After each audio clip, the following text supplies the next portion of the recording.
जानिएगा exercise 1.1 का introduction. आज हम लोग देखेंगे कि एक्सरसाइज 1.1 में है क्या। अब जैसा कि मान लीजिए आपके एनसीईआरटी बुक का, बिहार बोर्ड का जो एनसीईआरटी बुक है उसका पहला क्वेश्चन है यूक्लिड विभाजन एलोगरिथम का प्रयोग करके यूक्लिड विभाजन एलोगरिथम, यूक्लिड विभाजन एलोगरिथम, यूक्लिड विभाजन एलोगरिथम का प्रयोग करके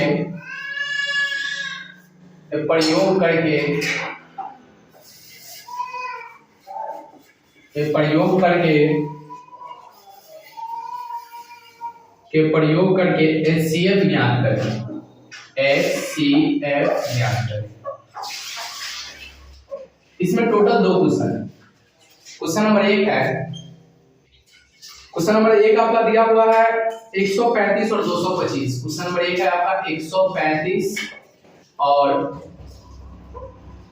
225। क्वेश्चन नंबर 2 है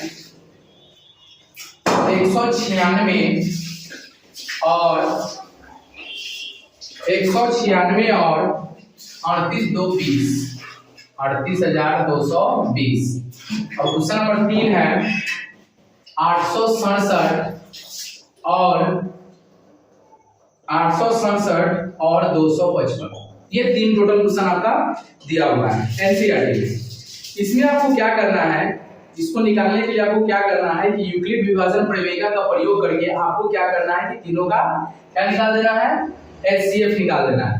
तो तीनों का HCF निकालने के लिए देखिए हम लोग क्या करते हैं, इसमें कुछ नहीं करना है, थोड़ा बहुत दिमाग लगाना है। जैसे कि आप देखिएगा ऑटोमेटिक यहाँ से आपका हर चीज बन जाए। चलिए देखते हैं हम लोग क्या होता है, इसका सॉल्यूशन करते हैं।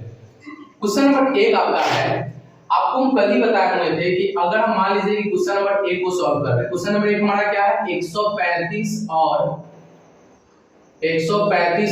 225। इसमें आपको हम बताए हुए थे कि जैसे हम इसको हल करेंगे तो जो बड़ा वाला नंबर है उसको मानेंगे a, मतलब a इक्वल टू हो जाएगा 225 और b इक्वल टू हो जाएगा 135। अब यूक्लिड विभाजन क्या बोला है, यूक्लिड विभाजन एलोगरिथम बोल रहा है। तो लिखेंगे क्या, यूक्लिड विभाजन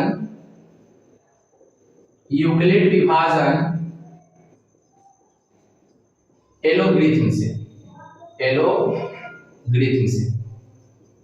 अब यूक्लिड विभाजन एलोगरिथम क्या करता है, a इक्वल टू होता है bq प्लस r।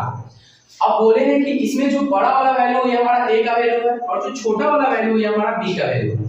तो a का जगह पर क्या रखेंगे 225 और b के जगह पर रखेंगे 135। अब इसमें कितना से मल्टीप्लाई कर दे। अब जैसे देखिए ध्यान दीजिएगा कि अगर हम इसमें 2 से मल्टीप्लाई करते हैं तो 135 गुना होता है 270, हमको लाना है कितना है 225। 270 ज्यादा हो जा रहा है तो हम क्या करेंगे इसमें 1 से गुना कर देंगे, कितना हो जाएगा 35 से कम 35। अब इसमें कितना आप जोड़ दीजिए, इसमें अगर देख लीजिए अगर हम 90 जोड़ देते हैं तो 35 से कम 35 और सॉरी इसमें अगर हम 90 जोड़ देते हैं तो कितना हो जाएगा 225। इसके यहाँ पर क्या बोले हैं कि r इक्वल टू जब तक 0 नहीं आएगा तब तक हम चरण को स्टेप बाय स्टेप क्या करेंगे बढ़ाते रहेंगे। मतलब ये था हमारा स्टेप नंबर 1 जिसको हिंदी में बोलते हैं चरण नंबर 1। यहाँ पर लिखेंगे क्या, यहाँ r इक्वल टू नॉट 0। अब स्टेप नंबर 2 में आते हैं, मतलब चरण नंबर 2 में, चरण नंबर 2 ये हमारा है चरण नंबर 1, ये हमारा चरण नंबर 1, ये हमारा हो गया चरण नंबर 2।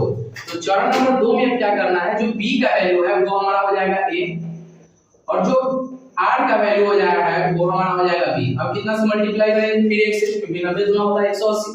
तो 90 कम 90, इसमें कितना जोड़ दीजिए 45। यहाँ पर क्या लिखिएगा, यहाँ r इक्वल टू नॉट 0। फिर आ जाएंगे चरण नंबर किसमें 3 में। तो चरण नंबर 3 क्या कहता है कि फिर इसमें क्या हो जाएगा कि a का वैल्यू हो जाएगा 90 और b का वैल्यू हो जाएगा 45। अब 45 में कितना से गुना कर दीजिए 2 से, शेषफल कितना बचेगा 0। अब यहाँ पर शेषफल आ गया 0, मतलब r इक्वल टू क्या आ गया 0। यहाँ लिखेंगे r इक्वल टू 0, लिखेंगे हो गया। जब 0 आ गया मतलब इसका HCF कितना हो जाएगा 45 होगा। ये था आपका क्वेश्चन नंबर 1। क्वेश्चन नंबर 2 यहाँ पर देखिएगा, क्वेश्चन नंबर 2 आपका क्या है 195 196 और 38 2 20। अब इसमें हम क्या करेंगे, जो दिया है उसको लिख लीजिए।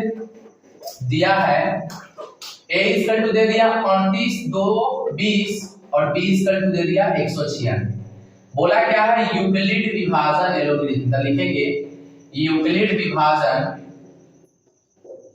एलोगरिथम से, एलोगरिथम, यूक्लिड विभाजन एलोगरिथम से क्या कहता है, a equal to bq plus r।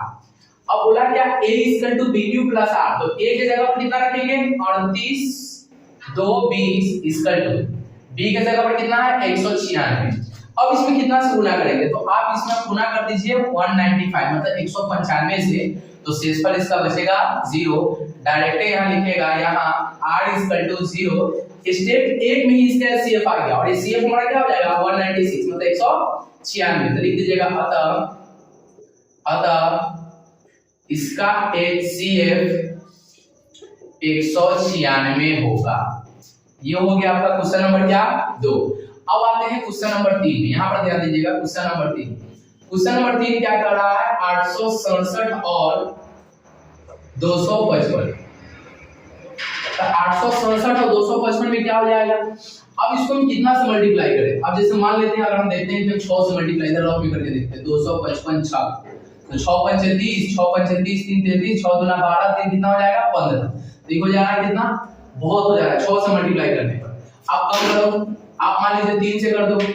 आप मान लीजिए 255 को आप 3 से कर रहे हैं, तो 3 5 15, 3 5 15 1 16, 3 दूना 10 है कितना हो जाएगा 11, फिर भी जा रहा है। तो आप कितना से कीजिएगा 2 से, कितना से कीजिएगा, अब 255 को 2 से कीजिए कितना हो जाएगा 2 5 10, 2 5 10 1 11, 2 दूना 4 1 5 मतलब आ रहा है 510। तो 3 से हो जाना चाहिए। 3 5 15, 3 5 15 1 16, सॉरी कितना होता है 3 5 15, 3 5 15 1 16, 3 दूना 6 1 7 मतलब कितना आ रहा है 765। तो यहां पर आप लिखिएगा, दिया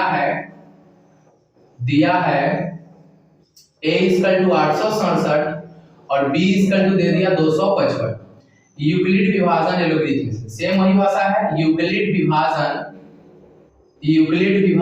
एलोगरिथम। तो यूक्लिड विभाजन एलोगरिथम में क्या कहता है, a इक्वल टू होता है bq plus r। a equal to क्या होता है bq प्लस r। अब a का वैल्यू कितना है 867 और b का वैल्यू है 255। आपको कितना से इसमें गुना करना है 3 से, कितना आ जाएगा 765। अब 765 में खींचा जोड़ेंगे तो 867 आ जाएगा।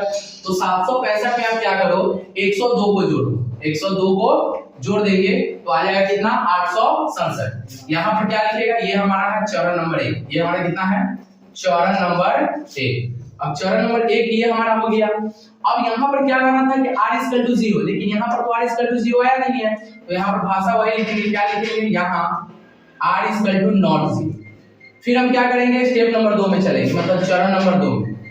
अब चरण नंबर 2 क्या हो जाएगा, a का वैल्यू हो जाएगा 255 और b का वैल्यू हो जाएगा 102।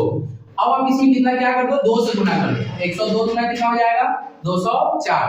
अब 204 में कितना जुड़ेगा 51। यहाँ भी क्या आ गया r इक्वल टू नॉट 0। फिर चलेंगे चरण नंबर 3 में। तो चरण नंबर 3 हमारा क्या हो जाएगा, a की जगह पर हो जाएगा 102, b की जगह पर हो जाएगा 51। कितना से गुना कीजिएगा 51 गुना होगा 102 मतलब 2 से गुना कर दीजिए। यहाँ पर शेषफल क्या बचेगा 0। तो आप यहाँ लिखिएगा, यहाँ r इक्वल टू 0 हो गया। तो अतः इसका HCF कितना हो जाएगा 51 होगा। यह हम लोग देखे हैं एक्सरसाइज 1.1 का क्वेश्चन नंबर 1 था। तो आप इसको आज अभी नोट कर लीजिए और फिर इसके आगे क्या हो जाएगा आप पार्ट 2 में देख लीजिएगा। उसके आगे क्या मिलेगा, क्वेश्चन नंबर 2 उसमें मिल जाएगा, 3 मिल जाएगा, 4 मिल जाएगा, मतलब पार्ट 2 में इसका पूरा वीडियो आपको मिल जाएगा। ये आपका एग्जाम में पूछने वाला है। अब जैसे मान लेते हैं 2 नंबर क्वेश्चन जो है वो क्या करता है, कभी कभी पूछता है कभी कभी नहीं पूछता है, लेकिन ये जो क्वेश्चन है ये आपका 2 नंबर में कंफर्म है, ये को बिना को पूछेगा, इसीलिए इसको आप ध्यान से कर लीजिए। और जैसा होगा उतना आप इससे आगे क्या कीजिएगा, कंप्लीट करने के लिए आप पार्ट 2 देख लीजिएगा। पार्ट 2